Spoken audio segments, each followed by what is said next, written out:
жаңа УЗИга түскем, алдында өтүң толуктур неме деп эди го, тас бар деп эди го, сонун себеп анау өтүмдүн сүрөтү.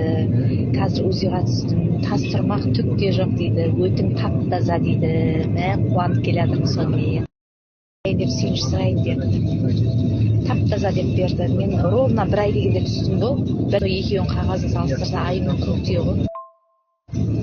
Бүйрөк, бауыр бәрін емдейді екен, еще бір өтті ғана емес. Бүйрегің тұз аппақ болып тұз қаптап кеткен бір жақ көрінбейді деп еді ғой. Ол да таптаза тазарған, бауырың кеңейген размерден үлкен деп еді осы УЗИға түскен кезде ше. Ол да қалпында дейді. Өзінің размерімен бұрын қалпына жиналған дейді бауырым. Бірақ осылай осы дәріңді нетпей ішей бер, әбден біткенше дейді. Сосын кішкене күтініп жүр дейді жаңағыдай. Мал тамақ өкіртіп жей бермейді, өтіп тазарып деп жей бермейді дейді.